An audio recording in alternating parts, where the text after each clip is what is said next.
All Hit Radio.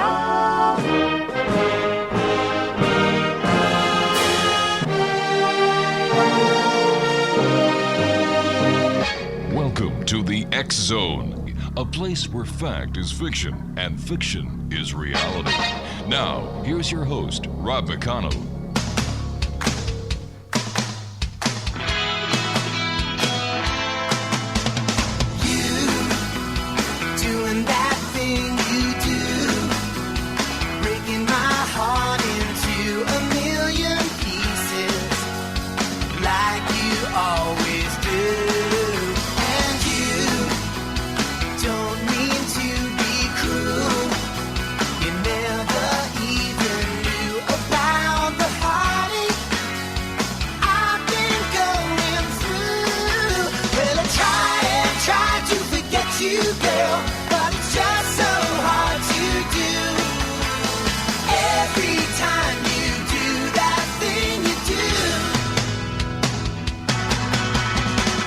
And welcome back to the X Zone, everyone. I'm Rob McConnell. For the next 2 hours, I'm your host and your guide as together we cross the time-space continuum to this place that I call the X Zone. It's a place where people dare to believe and dare to be heard. It's a place where fact is fiction and fiction is reality. And the X Zone comes to you Monday through Friday from 10 p.m. Eastern until midnight, right here from our broadcast center and studios in St. Catharines, Ontario, Canada, on the X Zone Broadcast Network, and on your hometown radio, Classic 1220, streaming around the world, classic1220.ca. If you'd like to send me an email, I always love getting your letters, your comments, your suggestions. xzone@classic1220.ca is my email address. Exonation, the first hour of tonight's show, we have a young lady with us joining us all the way from Greece. Her name is Kathrine SORILOS, and she is a world-renowned psychic trance medium and paranormal investigator. And first of all, let's welcome Kathrine to the show. And Kathrine, welcome to the X Zone. Hi, it's a pleasure being on here. Let me see. How did you get started as a world-renowned psychic trance medium and paranormal investigator? What was it that happened in your life that allowed you to do that thing you do? Okay.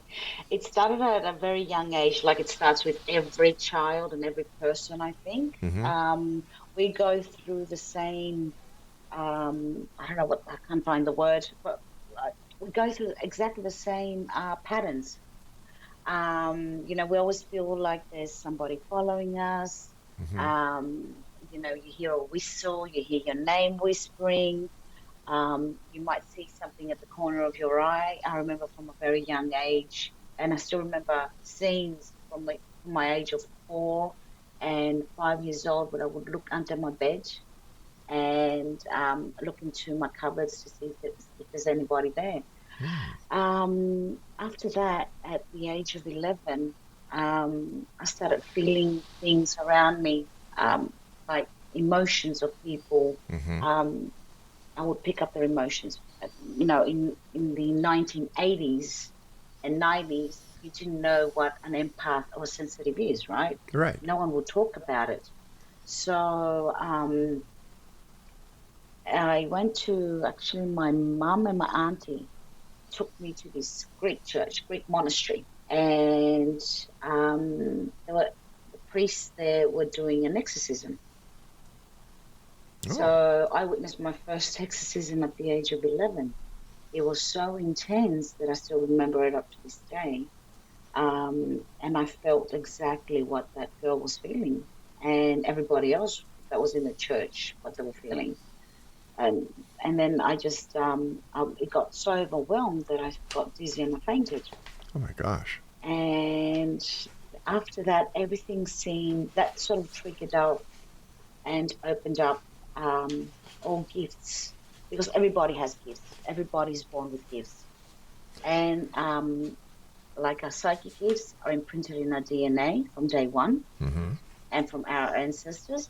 And our spiritual gifts also are there from the day we are born. So that triggered off my gifts that I had.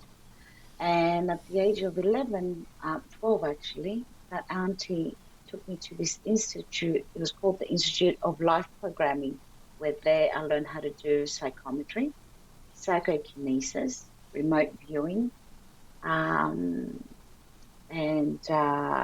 self-hypnosis, mind over matter, at the age of 12, and we're talking about 1984. And then it was a seminar. Yeah, sorry. I was just going to ask you, when you were a little girl, what did you aspire to be? Did you always aspire to be someone who worked as a psychic trance medium, as someone that worked in the realm of the in-between, so to speak? Were you somebody who was convinced that this was going to be your path? No, as a young girl, I wanted to be an archaeologist. Wow. And because I was always an archaeologist. Mm-hmm. And actually, my dad was like, when I was young, he says, no, you can't be an archaeologist. You've got to be something else, because archaeologists don't make money, and you'll be, all over the world, and you won't have a family. And I was like, oh, okay, I won't do it then. I was listening to Daddy, but it didn't seem like a bad idea, actually. But yeah, so I always loved Egypt. I always loved the mystery. So I would say it sort of linked to what I am today. What was it like the very first time that you sat down and somebody was on the other side of you, and what you were going to talk about over the next, half hour to an hour with this people was going to change your life, but also affect the life of the person that had asked you to do that thing you do, to be a trance medium? What was it like? My first apparition and giving the message of the other side was to my then best friend. I was 15, and her father had hung himself, and they didn't know why he hung himself in the house garage. This is going back because I was born in Australia. So he hung himself in the garage, and being a Greek community, no one spoke about it. So, after the 40 days that we do, when for the soul to cross over, etc., she said, come over, we'll watch a movie, because she was feeling lonely, she was feeling upset. So I went over there. We're watching a horror movie, as usual. And yeah, back in the 80s, that's what we used to do, 80s, 90s. Jeepers Creepers, pretty Nightmare on Elm Street, all that, yeah. Right. So, yeah. So I felt somebody pull my covers. I looked at Carrie, and she was sleeping. It wasn't her. So I sort of pulled them up. I thought maybe I kicked them. So I pulled them up. And then I pulled them up over my face, because I felt them being pulled down again. And then they were yanked off. And I saw her dad, like full apparition. But it didn't scare me at all. It was as he was when he was alive, because that's how they are. They are exactly as they are when they're alive. They're the same as they are dead. Nothing changes. So he started explaining to me why he committed suicide, and that he did leave a note. But the note, when they opened up the garage, the note went under the old fridge in the garage, and it got hidden under there. So, and he was explaining in there why he committed suicide. And then he left. He just said what he wanted to say, and he left. And then I woke up Carrie, and I told her, and I said, I saw your dad. She started saying, you're crazy. How could you see my dad, etc. I explained to her. She didn't believe me. So we went to the garage. This is going at 2 o'clock in the morning. And we pulled the fridge, and we found the letter, her dad's letter, explaining that he had cancer, bone cancer. Oh, God bless him. He couldn't bear the pain anymore. Yeah. So that was my first apparition, and the first time I actually connected with the other side. Let me ask you this. You were telling us earlier that you wanted to be an archaeologist, but your father said you'd be traveling all over the world. You couldn't raise a family. You were born in Australia, and now you're in Greece. How did that work out? My parents were Greek. So I come from a very Greek background. So, yeah, they were Greek, and they moved in Australia in the 1970s, like everybody migrated in those days. And as soon as they both passed away, I came back to Greece because they wanted to be buried here. So I Oh, brought them gosh. back here at home. Yeah. So I stayed. Uh, you're a world-renowned psychic, trance medium. You've been doing this for over 25 years. You're also an ordained minister, a parapsychologist, a clinical hypnotherapist, and a Reiki Master Teacher. Where do you have time for you just to be Kathrine? I don't. I don't, and I do. Between my 5 children, 5 children on top of that. five Wow. children. Well, my boys have grown up. I've got 3 boys and 2 girls. My oldest is 29, and my youngest is 12. So between my family, my husband, my work, doing paranormal investigations, doing lives, doing that, I do find about 10 minutes, 15, maybe half an hour to myself. Oh, my I've been goodness. trying to watch some Netflix for the past month and I can't. Oh, I now, still now that's frustrating when there's something good on Netflix and you just can't sit down and watch it. I know how you feel. Exactly. Have you seen a big difference in the questions that people ask you to ask those on the other side over the years? Not really. No way. Not really. Everybody asks similar questions. You know, did they die with pain? Were they hurting? Are they okay on the other side? Have they seen their loved ones? Have they got a message for me? That's usually what they ask me. Yes, eh? Now, as a parapsychologist, as a trance medium, and all that other great work that you do you find that all of your skills are very useful when you go out on a paranormal investigation? Yes, I do. I do. I do because I was investigating about a week ago, last weekend, and we were investigating in Greece, in this village here in Greece, and one of the paranormal investigators that's on the team,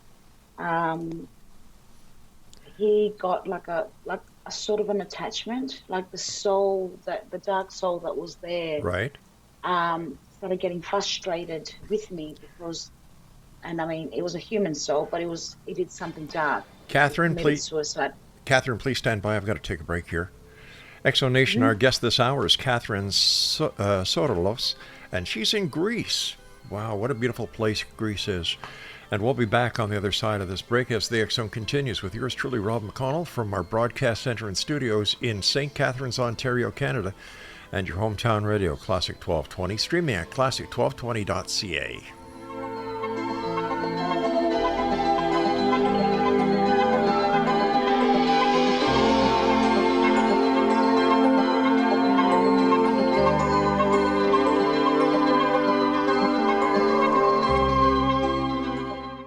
I'm Rob McConnell, and welcome to the X Zone, a place where fact is fiction and fiction is reality. Today on the X Zone, what is the Star of Bethlehem? Who would ever have thought that the Rosetta Stone to the identity of the Star of Bethlehem would have been found on an ancient Roman coin that was purchased in the spring of 1991 by astronomer and coin collector Dr. Michael Molnar? Upon examining his newly acquired coin, Dr. Molnar noticed that the inscription of the coin was actually telling an astrological story about the Star of Bethlehem. Using his facilities at Rutgers University and the philosophy of astrology, Dr. Molnar was able to identify the Star of Bethlehem as a rare planetary alignment of the planet Jupiter, being in the house of Aries on April the 17th, 6 BC, the birth date of Jesus Christ. These findings were supported by additional findings as well.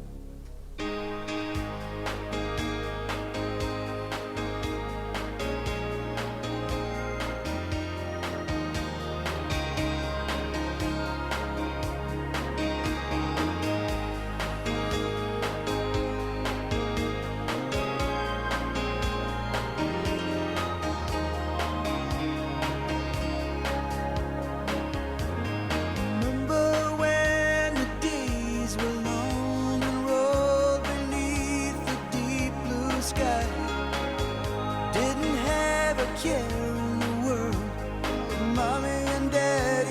standing by. But happily ever after fails, and we've been poisoned by these fairy tales. The lawyers dwell on small details since Daddy had to fly. Oh, but I know a place where we can go, still untouched by men. So watch the clouds roll by, the tall grass waves in the wind, and you can lay your head back on the ground. And welcome back. We're talking this hour to Kathrine SORILOS. She is in the beautiful country of Greece on the gorgeous Mediterranean.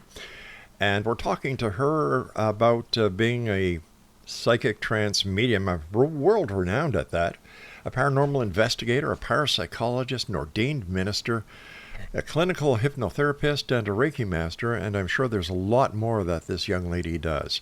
If you'd like to find out more about Kathrine, if you'd like to contact her for a one-on-one consultation, link linktr.ee/oracle_whispers. All right, so tell me, let's keep talking about the story that you were talking to us about before we went to the break about this attachment. Mm-hmm. One of our fellow investigators, I was really pushing on the spirits there, and I was not provoking because I don't like provoking. Mm-hmm.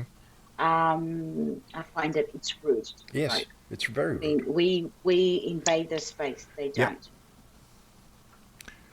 I agree with you 100%. And what did the spirit do, or the attachment? Because Alex, that was his name. He's a very open. He's just getting started in the investigations, Mm-hmm. and he's very open, and he's an empath himself.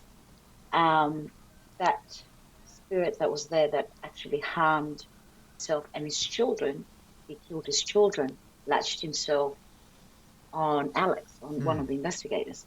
So when I started asking all these questions and really pushing him, not Alex, but the spirit there, I could feel Alex getting really frustrated with me, and I turned around.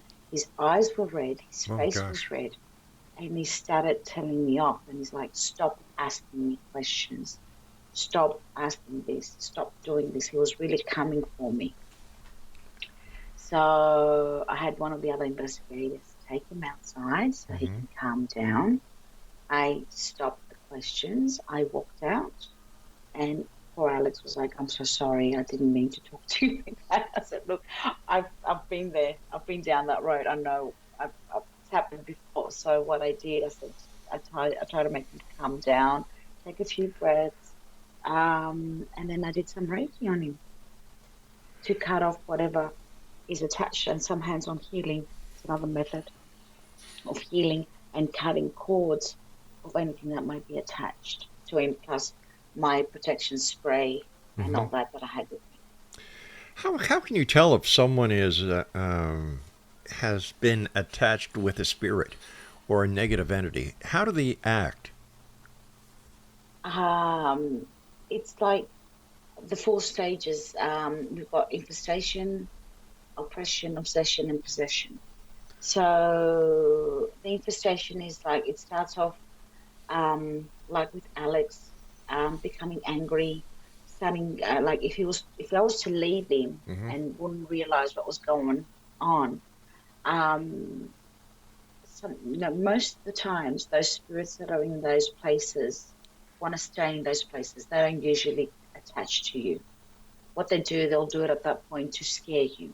Oh, okay. But sometimes you might get a vortex, or you might get an open gateway, because you don't know what they've done in places like that. Because in a lot of abandoned places, a lot of people go there and do ceremonies, they do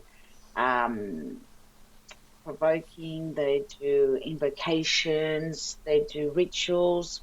So in a very high energy place like that, you open up a hole, you open up a gateway. So anything can come through that is low frequency, like any parasite. And usually what will attach to you is those parasites, that they're called minions or parasites, whatever you want to call them. And sometimes, if you're not very careful, you can carry one of those with you. That's why I always say that when you go to a place like that, you do your grounding and your protection when you go there, and you do the same when you leave. And I'll talk about it later on. So when somebody's attached to you, or you leave with something that's attached to you, your personality starts to change. That's your infestation. You don't want to have a shower. You don't want to go out. It looks like some kind of depression for no apparent reason. I would imagine the person, is totally out of character. They like to sleep a lot. They look for arguments. Exactly. Right. Is there a difference between an attachment and a possession? Yes, there's a big difference. Okay. Because, as I said, they go through the 4 stages. Like what I described before was your infestation. Then you get your oppression, where you start closing people off, not going to work. Right. It's like your depression starts. You feel like you can't sleep, insomnia, and then you've got your obsession, where you think everybody's out there to harm you, to steal from you. You start drinking, doing drugs. Things are getting worse in your home, and then with your possession is when that parasite or that spirit takes over completely, and it's not you anymore. So there's different stages, and if things just at the end get worse, you get to the point where if you're not careful and you're one stage before possession, like if you're in the stage of obsession, you can actually stop what's happening. You can actually get somebody that knows how to take that spirit away from you, that attachment. Now let me make sure I understand the 4 stages. The first stage is infestation, right? Infestation. And the second stage is?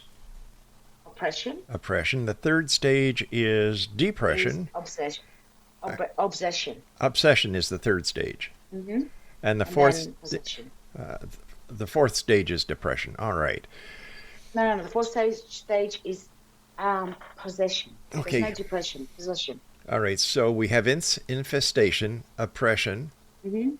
All right. What comes after obsession? I thought it was infestation, obsession. Right. Obsession. Okay. And possession. So where does depression come in? Oppression or? No, depression. Oh, no. Depression is when, depression is between infestation and oppression. Ah, gotcha. That's the in-between stage. Right. How are people in Greece when it comes to the paranormal compared to the people in Australia? Is the paranormal a more welcoming norm in Greece than it is in Australia? Not really. No way. Here, don't forget, we've got a very intense, like the Greek Orthodox. Right, so, right, yeah. It's very, very. The church is a big thing here. The being a Greek Orthodox is a big. They have, like, how do I say? They've got blinkers on. Right. It's hard. It's people now that are coming out of the shell and starting to believe in the paranormal. So where do most of your cases come from that you work on as a paranormal investigator? Here in Greece, because I've worked in America as well. I did some investigations in America as well, because I stayed there for about 7 months. I stayed in Scotland for about 4 years. So I don't get a lot of cases here in Greece. I get, we go to and investigate haunted locations that have been abandoned. I see. People that have got haunted cases, like the homes being haunted or themselves, they're very hush-hush about it. They usually, what they do, the first thing they'll do, they go to the church or the priest to have a blessing read, and then they'll look for someone else that does, like a paranormal investigator or a psychic medium that might be able to help. So the first step is the church, and if that doesn't work, it's the paranormal investigators. Yeah, exactly. when we're talking about the attachments, can let's say somebody goes to a garage sale, they buy an item, the item has an attachment with it, they take it home. 3, 4, maybe 5, 6, 7 weeks, maybe 2 months go by, the person meets someone, a family member, a friend. Is it possible that the attachment will favor the friend or the family member and leave the person that brought the attachment home with them? Usually it doesn't leave the item that it is attached to. I see. So, yeah, usually with the item that you buy that might have an attachment, my opinion is that whenever you go to a garage sale or buy something that's old, always cleanse it before you bring it at home, because you don't know what you're bringing home. All right, Kathrine, stand by, my dear. You and I have to take our break at the middle of the hour. And Exo Nation, if you'd like to contact Kathrine, her website once again is linktr.ee/oracle_whispers. And Kathrine and I will return on the other side of this break as we continue here in the X Zone with yours truly, Rob McConnell, from our broadcast center and studios in St. Catharines, Ontario, Canada, and on your hometown radio, Classic 1220, streaming classic1220.ca. Standing by, but happily ever after fails, and we've been poisoned by these fairy tales. The lawyers dwell on small details since Daddy had to fly. Oh, but I know a place where we can go, still untouched by men. So watch the clouds roll by, the tall grass waves in the wind. A long, long time ago, I can still remember how that music used to make me smile. And I knew if I had my chance that I could make those people dance, and maybe they'd be happy for a while.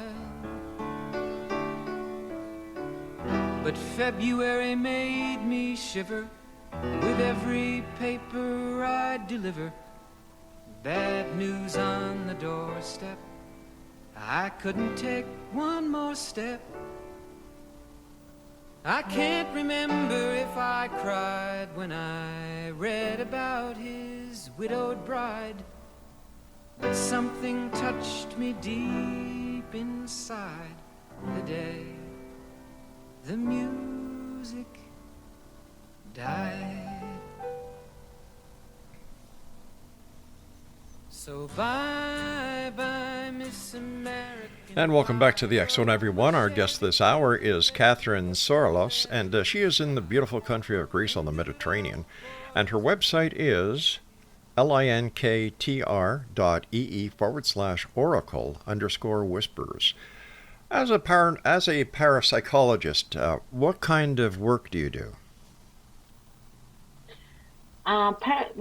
Parapsychologist has got a lot of branches, right? So parapsychology has got to do with cases, cold cases, haunted cases.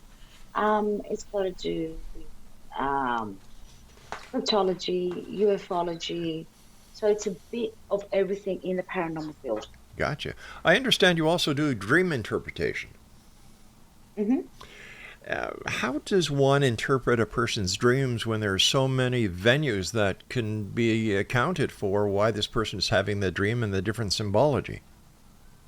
Okay. So, to me, I usually cut the dreams in stages. So, for instance, I'll give you an example. Okay. Say, I had a dream a couple of months ago. This is a real dream, actually. Okay. That I was in a house, my ex-husband's family home, and it was really bright, and he was frying potatoes, like chips, and then, is that how you call them in America, chips? Yeah, French fries, chips. Fries, French fries, yeah. So he was he was frying fries, and there were many doors white doors in the house, like many, many white doors. And then there was a big case with many, many books on there. So if I was to interpret it properly, like from what happened all day, so let me break this dream down Sure. for you. In the day, I had seen a photo. A friend of mine sent me a photo of a little girl sitting in the kitchen, where the kitchen was all white and her cupboards were all white, and she had a plate of fries in front of her daughter. And then I was talking to a friend of mine that was buying new books, and he was showing me his bookcase. And at that point, in between the day, like morning and afternoon, I spoke to my boys, and they were saying they were going to go and visit their dad at their home. See how all that, if you take it, that is all in my subconscious of what I went through all day, what I felt, what I saw, who I spoke to. So that was imprinted in my subconscious, correct? And that's why it came through my dream. Right. So are dreams the result Scientifically. Are dreams the result of our daily events, or is there more to it than that? There's more to it. That's what I wanted. There's more to it. So that was my daily event. Now, if I was to interpret that dream, when you fry something, it means prophetically, like if I was to speak about it as a premonition or a precognition, the dream that I was seeing, seeing all these doors means to me that there will be changes in my life. I need to know which door to open to start something new. And at that point, I was thinking about doing something new with my life, moving, maybe moving to another country again, etc. Now, seeing the fries and seeing the oil and things like that, if you're going to interpret all that, the frying is when you see you're frying something, especially fish or anything like that, something is going to happen, something sudden is going to happen into your life that's going to take a bit of a toll. It's going to be a bit sad. Now, seeing the books, it gets interpreted as in like you need to find your inner wisdom and get your answers. You know, you don't need to be, you need to be guided. You need to find your own path. So if I was to interpret it like that, so there's many interpretations in dreams.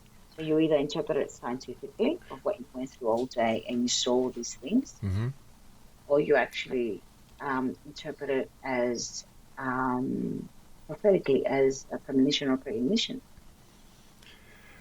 What about these books that are sold in bookstores as well as newspaper stands that anybody can buy for, I think now must be about $6 or $7, called Dream Interpretations? If you dream of a horse, you go to horse and you look at what it says. If you go to Moving Stream, you go to Moving Stream. How accurate are these, and how can they be if each and every one of us is so different? They all have the same base. Oh. Like for instance, I like cultural base. Okay, I was like in Greek. Yep. For instance, I had to say you had a dream. Your two front teeth fell out, and it didn't hurt. That means in the Greek culture, it means that you're here of a death. But it's not it's an older person because it's your two front teeth, but it's not a family member. It's someone, you know, a bit distant. Now, if you see blood and they really hurt, that means it could be your mother, it could be your father. And because it's the front teeth, it's a very older person. I was reading the other day, I was actually watching something on I think it was National Geographic. And apparently some Native American and Incas and Mayan cultures have got exactly the same thing if you lose your two front teeth. Wow. And they interpret it exactly as we interpret it. And I was like, oh, wow. So I started looking into it more. And I've got about 5 or 6 dream interpretation books in there from different countries, like from Greece, from like Romanian, from different cultures and different cultural backgrounds, and they say exactly the same thing. That's interesting. That really is interesting. You also do remote viewing. Now, is remote Yes. viewing part of mediumship, or is it part of the psychic realm, or is it a new entity on its own? Remote viewing is both. It's doing like, say, for instance, I do a lot of remote viewing while I'm here in Greece. I get called online. There's a lot of paranormal teams when they have an investigation or when they're doing an event. So I'm like thousands of miles away from these people. I'm sitting on my chair behind my screen. I've got my video camera on, and I've got the video camera on, and we go to a haunted location. I always ask nobody to tell me what the history or what the background is of the place. And they just say, okay, Kathrine, this is the room we're going in. What do you see? And I tell them exactly what I see, what has happened there, the history, the background, and that is remote viewing. How long does it take you to do a psychic reading, and how do you tune into somebody's life or past life or future life in order to give a psychic reading? Since Robert, we've been doing this since I was 22, like actually doing psychic readings and tarot readings and channeling. My But goodness. to me right now is like, I'm 52, so that's 30 years of doing readings. So what happens is, like, I'll be cooking. I might be cooking at that point, and then somebody will be calling me and say, Kathrine, this and this is happening. And I'll be cooking and telling them exactly what I'm seeing. Wow. So it's now it's part of me. It's become one with me. It's part of my life. It's one with my soul, with my mind, with my body, with everything, with my aura, with my energy. It sounds like you're a stargate into the world of the paranormal.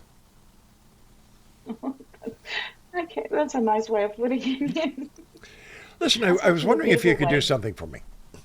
When we come back from this commercial break, I was wondering if you could give me a psychic reading. Yeah, of course I can. Okay, and whatever you see or hear, I'm very honest and open with my audience.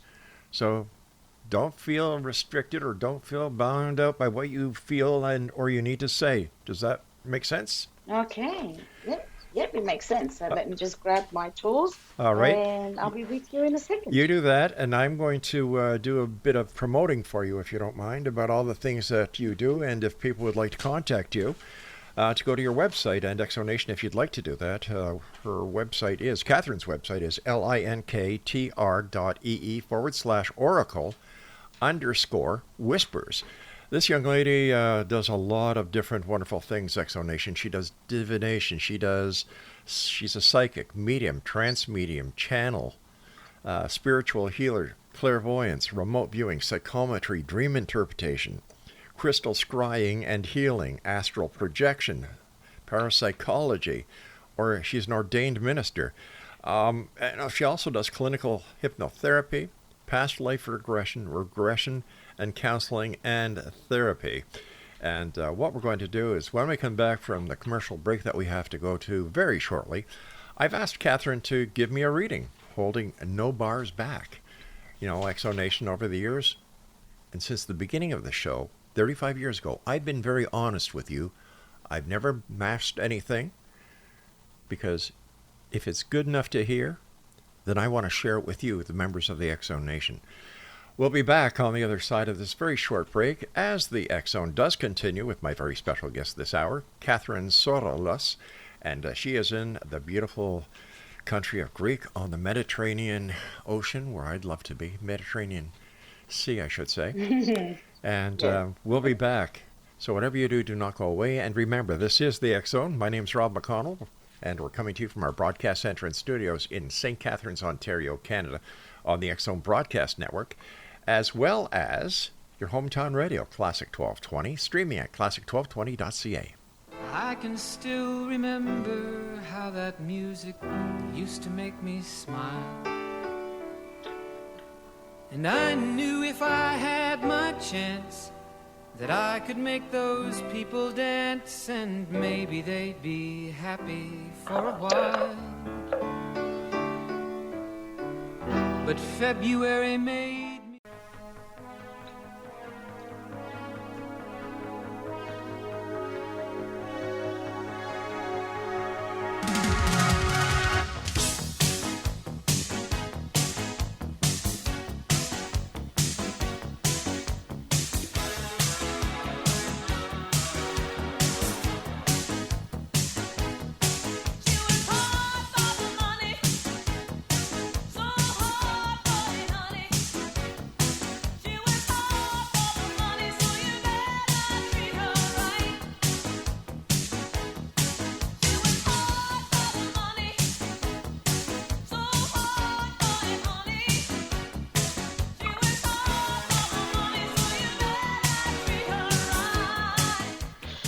And welcome back, Exo Nation. Katherine SORILOS is our special guest. And first of all, Katherine, I want to thank you ever so much for joining us. It's been a delight talking to you.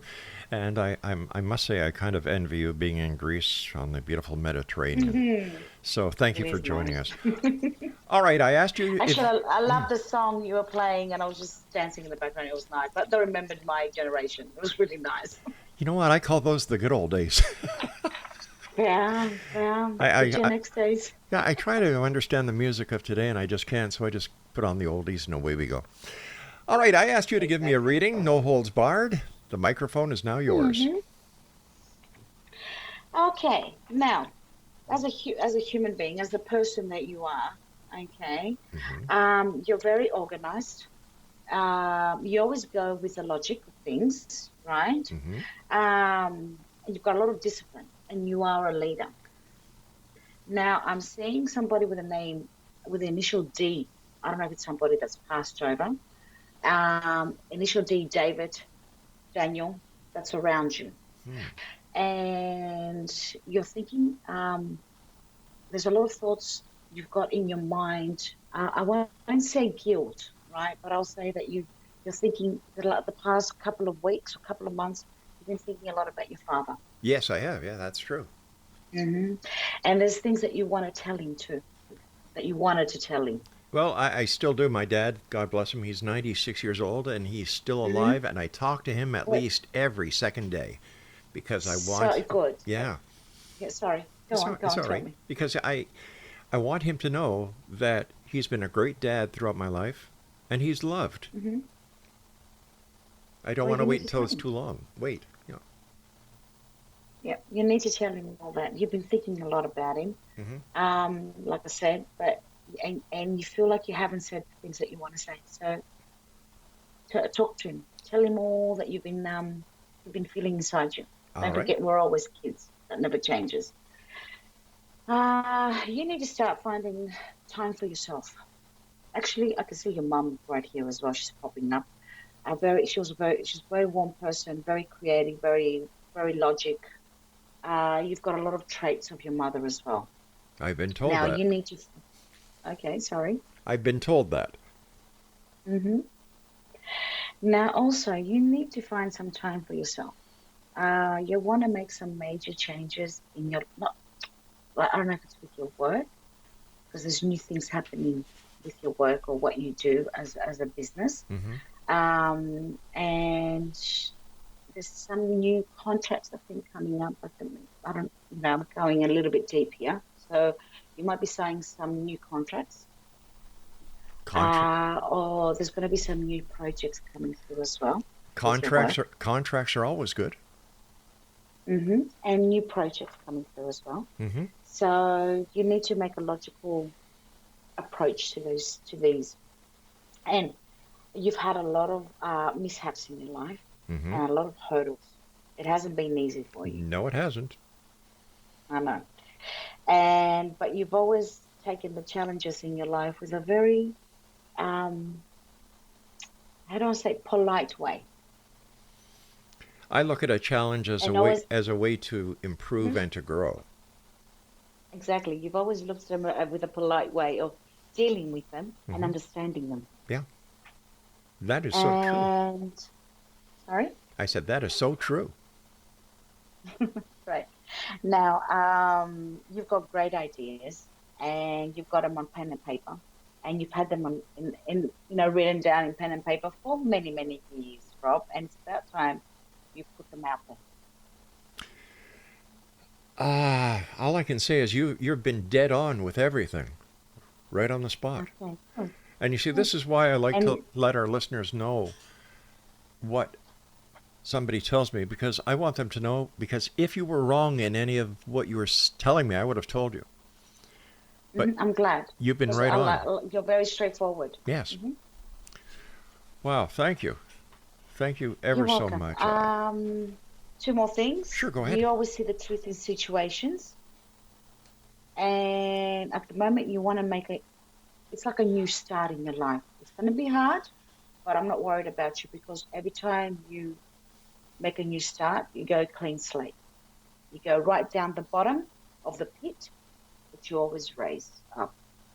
Clean slate. And it's hard when you do your new beginnings, but they're all worth it. And you haven't regretted any of them. Once again, you're right on. Thank you. Exo Nation, if you'd like to get a one-on-one consultation with my guest, and I can honestly say that in 35 years of doing this show, I've only had 3 psychics who have given me 100% readings. And our guest this hour, Katherine SORILOS, was one of them. And if you'd like to contact Katherine for a one-on-one consultation, I can tell you from experience firsthand, and you've heard it here, that she is very good and very right on. Her website is linktr.ee/oracle_whispers. You're fantastic. That's all I can say. Thank you. Thank you very much. It was a pleasure being here. Well, we're not finished yet. I'd like you to... What message would you like to share with the Exo Nation tonight about what it's like to be a psychic, what it's like to find that gift, and how do you enrich that gift within yourself? Oh, wow. That's a tough question. The big shoes to fill. Because sometimes it can be a curse, and sometimes it can be a blessing. A blessing because you can help people. And sometimes it's a curse, like in brackets, I will say a curse, because you can't avoid, like with loved ones, for instance, when you can see, for instance, the death, right? If you see your parents' death, right, you can't stop it because you will break the chain of reaction, and you're not allowed to do that. You can actually, save some things. Like if somebody's sick, you can actually say, hey, I'm seeing these issues with your health, go to the doctor. So you can prevent something bad happening. But sometimes when it's at the end, you can't prevent it. It's meant to happen. So with gifts, I love who I am. I love what I do. I will not change it for the world. Embrace your gifts. Love them. They're there. They're your traits. Don't suppress them because they will cause you other issues, like when they start rising up again, when something will trigger them off, something intense, when they do come back, because they never go away, they come back really, really strong, and it might trigger some other issues like panic attacks and anxiety attacks, depression, and things like that. So embrace who you are. As you love your soul and your body, love your gifts. Words of wisdom.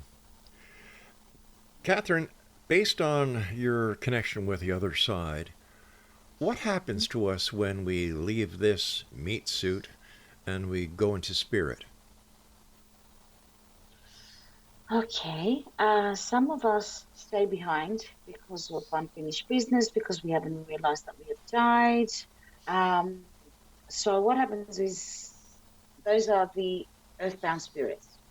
Okay. I won't go down that path, but I'll go to the path where it takes 40 days for the soul to transit to the other side, to other dimensions. There's about 7 stages. Other people say there's 9. Other people say there's 12. I know that there's 7 dimensions, not stages, dimensions, right?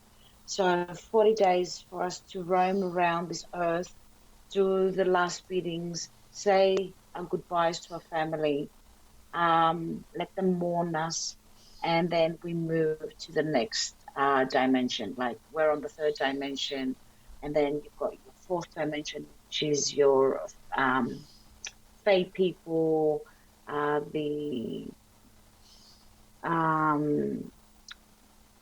the Fae people. That's how we call them in Greek, and in Ireland and Scotland. And then you got your 5th dimension, where it's your celestial beings, and then you've got your 6th dimension, where you decide if you go to the Akashic library, and you decide if you want to come back or if you want to stay there. You can stay there as long as you like. You can come back as a spirit guide or a guardian, or you can wait and be reincarnated, or you can go to the next stages with the angelic realm and the archangels, and then to your higher self, and then to the Creator. How many times do we come back? Depends. It depends on how many times you want to come back. I see. See, when you go to your higher self, imagine when you get to the last world before the Creator, to your higher self, that's the first soul. So what you do is when your spirit dies, when your body dies and your spirit goes there, the spirit never dies, the energy never dies. So when you go there, imagine that your higher self is like a central processing unit, right? Right. So what you do is you download all the information that you have, all your information, which is what your life that you've lived in this earth, this life, for instance. And you've downloaded all the other lives that you have lived before that. So it's like you're doing a downloading, and then your spirit is free, but there's fragments that stay there. Nice. It's like a computer. When you do format it, right, it keeps memories. It gets formatted, but you still have fragments. You still have memories in there. So it's exactly the same thing with your spirit. You download all the information, and then there's fragments there in your DNA. So when you come back, that's when you sort of remember old lives, déjà vu, places that you've been before. And that's another thing we can talk about in another. Yes, because we've run out of time for tonight. Like. But I want to thank you ever so much for joining us, Kathrine. Stay pleasure. well, and find some self for your time so you can watch that Netflix series that you want to watch.